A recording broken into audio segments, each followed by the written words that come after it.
guys, today we are going to make faux pumpkin stems, and these are the faux pumpkin stems that I have been playing around with, and y'all asked for a tutorial, so that is what we are going to do today. This particular one was made from a brown lunch bag, a piece of it. I cut it in half and then cut the bottom off, but it doesn't have to be any particular size. So this is from this, and then this particular stem, very similar, but a little bit, I guess a little bit more dainty, is made from book pages. You could use sheet music, you can use anything you have on hand. If you don't have brown lunch bags, you could use brown craft paper.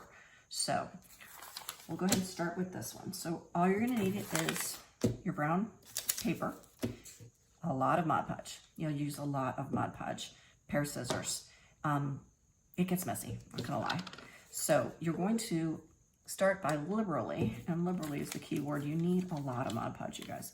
And it dries, so you're gonna keep adding as you go, and you're gonna get it all, your fingers are gonna get coated in it. You could wear gloves.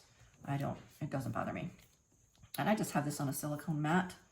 I was using a piece of cardboard with my last one, and it got all stuck to the cardboard. So I thought, well, maybe a silicone mat, which I usually use these when I'm doing a lot of hot glue, because hot glue does not stick to silicone. So it's your friend. And it washes off very easily. Okay, so I've got the entire thing coated, almost. And then you're just gonna, it's so easy. All you do is twist as you go. And every single one turns out different, which I love.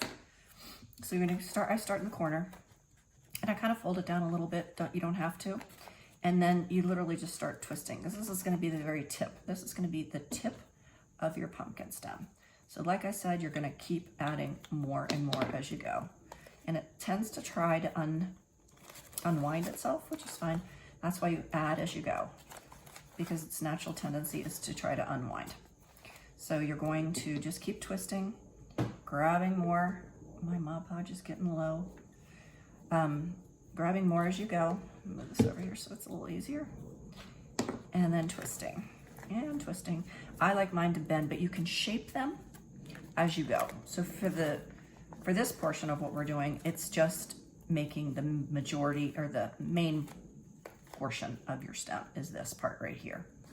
Then as you get down towards the bottom, well, I'm gonna do a little bit more.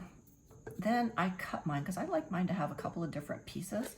And I'm going to throw some on the back of this as well. And throw a little bit more over there. And you're going to do a couple of steps of this, adding more. You're adding Mod Podge a couple of times during this process. But I'm throwing some on the back side. I did attempt to do both sides, and it was a disaster because it stuck to the cardboard. So don't do that. So anyway, okay, now I've got the majority of my stem, and it depends on the size of your pumpkin, how big you want to make your stem. I want to make this one a little bit big because I want room for it to bend, because I love the bendy stems. I think they look whimsical. All right, now what I'm going to do is I'm going to come down to this section here, and I'm just going to make a little cut, kind of like a little triangle, and that is going to become where the stem kind of like bends off, and then I like to do that and then attach it to the pumpkin. It kind of gives it like little legs almost. So again, oh, my fingers are stuck. Like I said, it gets sticky. Same thing, I'm going to grab that corner and I'm going to bend and twist it to create this little, like a leg, kind of. And this one's just going to be a small one. And I'm just going to we'll do 3 for this one. So you could just do 2 legs if you want. You don't have to do any legs. You can just leave them flat if you want. But I'm going to do 2 for this, and I need more because it's already drying out. It dries out very, very quickly. So this one will have 3. So like I said, every single one is different, and just go with whatever you like. And you can practice and make them different ways and figure out what you like best. But I'm going to bend this around and make this the second part. Bend that little piece under. So it's wider leg. This one's going to be a little bit wider. I'm going to get it all the way up to my base of my stem, and then we're going to do this final one. And you can kind of tear it as well. But see, this is going to sit like this. And then this one's gonna need more Mod Podge. So you see what I'm doing? There's no right or wrong way of doing this. It couldn't be easier. I mean, seriously. And then this is gonna be our last part of our little leg. And I'm just gonna bend it and turn it under and twist and turn. Maybe I'll set this little guy down so I know how big I want it to be. Like I said, I'm gonna bend it and twist it and then lay it down so I see what I've got. And then I'm gonna put this around here and bend him around. And this is where you grab more Mod Podge to get your shape to stay. Because like I said, it wants to unwind. And you're not gonna let it.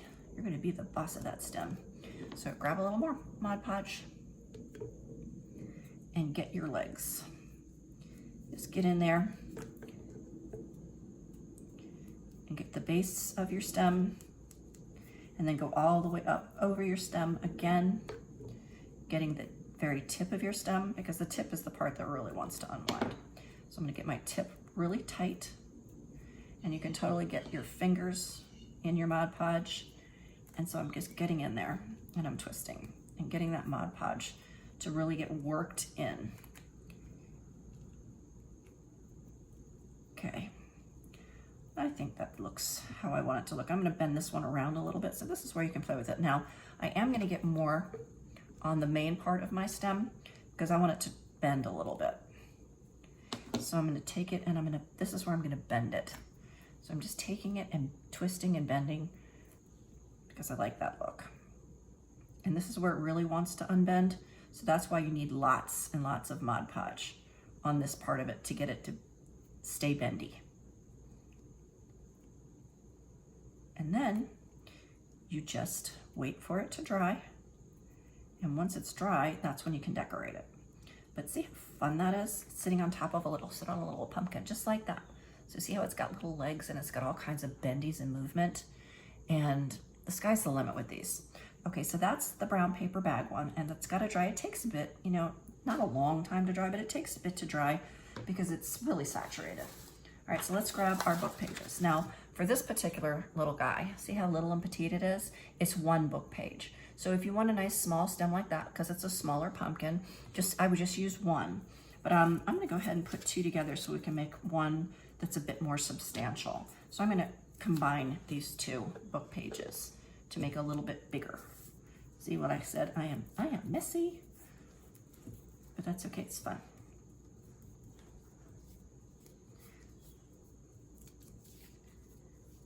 But they're really pretty. I think they really add so much character to your pumpkins than, you know, these are the little ones that they come with. You know, they come like this, and those aren't very pretty. And I'm just gonna add this one on here and just add a little more Mod Podge. Well, not a little more, a lot more.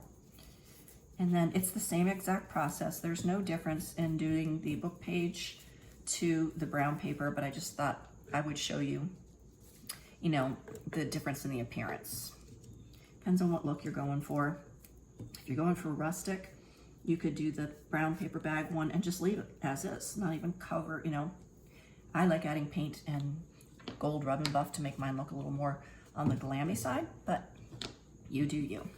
So it's the same process. I'm gonna go to my corner and I'm just gonna start bending and twisting and adding more Mod Podge as I go. So again, same process, bend and twist. And I think I'm gonna make this one a little bit, all right, it's already drying out. The book pages, I feel like the book pages dry out quicker than the brown paper. So just add a little bit more and keep on twisting. And this one I think I'll make a little bit bigger with a thicker base. So this one, I think we're just gonna go and make it almost flat. Grab some more Mod Podge. We'll give this one a totally different look and see which way you like better. So again, add a lot more Mod Podge because this is already dried out. dries fast, friends.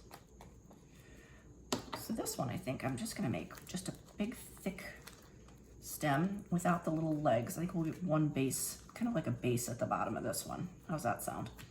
So we'll just make this one kind of like a flat base instead of having the legs on it, just so you can see the difference in the appearance. All right, so now it's totally dry, so we need more Mod Podge, and we're just gonna leave this one like a simple, flatter base, and we'll let it kind of like fall into itself. And we'll add more, and we'll give this stem portion, the top stem portion, a twist. Give it a little character. So this is where you can get creative, y'all. Sky's the limit. This one's gonna be kind of flat. See how I'm flattening it down at the bottom? I'm just creating kind of a base. And the Mod Podge will, you know, hold it together to make it seem like it's an actual flat stem. And this is where you're gonna need to add a little bit more here and there. I need to order another jar of Mod Podge, y'all. Never thought I was gonna use this ginormous thing. Didn't take long, did it? Okay. I think it is sufficiently gooey, but I want more bend.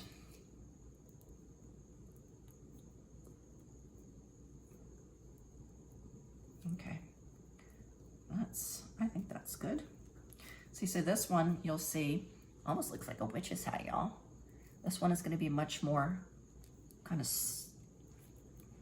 just flat, sturdy. So those are the two different looks we've got going here. Tell me what you think. All right, so once they're totally dry, then our next step is going to be to decorate them. Okay, now that they're dry, it's time to make them pretty. So I'm going to take the brown paper bag stem first, the one with the little feet, and I've just got some paste colors here in brown tones, and I'm going to cover the entire surface of the stem, the brown paper bag one, in this dark brown paste, getting all the way into all of the nooks and crannies. And that's just what I want to do. You could totally leave it in its natural state if you want to go for a more rustic look, but I'm going to glam up my pumpkins, so I also need a glammed up pumpkin stem. So after I cover the entire surface stem in the dark brown, I'm going to add a little bit of this. It's like a light creamy beige color, and I'm not covering the entire surface with this color. I'm just kind of like putting it here, there, and everywhere to add a little bit of texture and dimension. It just kind of brightens it up a little bit. And then after I finish with that color, I'm just going to move right on to like a shimmer copper color, because like I said, I'm going for glam. And when you add multiple colors in like this, it really does, it just gives it pizzazz, y'all. It truly does. So you can do as little or as much as you like. I always like to add white as well. Sometimes I'll add just white onto the brown paper bag, and that looks really pretty. It makes it's almost kind of vintagey when you do just the white over the brown paper bag. That's also very pretty. Give that a try. I highly recommend it. I do that a lot. Then I just rub it in with my fingers, and I'm going to let that dry for a little bit, and I'll finish it off with some gold rub and buff, as I always do. But anyway, so now we're going to move on to our second pumpkin stem, which was the book page pumpkin stem that I think is adorable. It reminds me of a little witch's hat. And I'm just going to do, the only thing I'm going to do for this one is just some gold rub and buff, because the white and black of the book page is just really pretty, and I wanted it to shine through, but just by adding a little bit of the gold to it, well, maybe not a little bit, maybe a lot of it, it looks elegant. Rub and buff, to me, I call it elegance in a tube. I love it, and I add it to a lot of things. It just makes it look prettier. So I covered a good portion of this stem with the gold rub and buff, and I think it looks really pretty. All right, so I'm going to add now a little bit of gold to the brown one, just to finish it off and add to the glam. A little bit of this goes a long way, but it's just pretty. All right, so there we have both of them all glammed up. Get that paint out of the way. And now we need to attach them to our pumpkins. And all you have to do is just take a little bit of hot glue, put it on the bottom, and just put it right over the hole where the initial pumpkin stem came from. But it just adds so much. It is so worth taking the time to pull out that ugly one, and you know, it goes from icky to pretty. So it's worth the time. So pull that little guy out and then just glue the one that you just made. And I really love the ones with the legs because it's like the legs hug the shape of the pumpkin. It just adds so much. So there you have it. Aren't they so cute? I'll totally be glamming up those pumpkins later. I'll post pics. So I also wanted to show you the tendrils. The first one, it's much bigger and it's just made from the wire jute from the Dollar Tree. But I like to make my own. I think it's prettier. And I just take twine, and then that's just a bowl of Mod Podge. And I totally just lay my twine into the bowl and get it completely saturated with the Mod Podge. You can even throw it into your Mod Podge jar, but mine was almost empty, so I had to put it in a bowl. Then just take your fingers and pull that excess Mod Podge off of your twine so that it's not gloppy.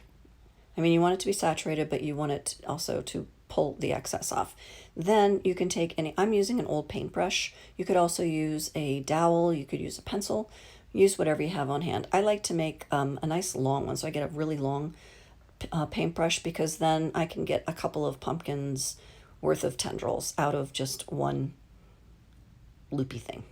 How's that for a technical term? Anyway, so all you do is wrap it all the way around. Don't have them touching though, because then it's harder to get them apart once it dries. It dries pretty quickly. I'd say 10 minutes or so, and that's it. So that's how easy it is to make your own tendrils. And I hope this inspires you to go out and make some faux pumpkin stems of your own.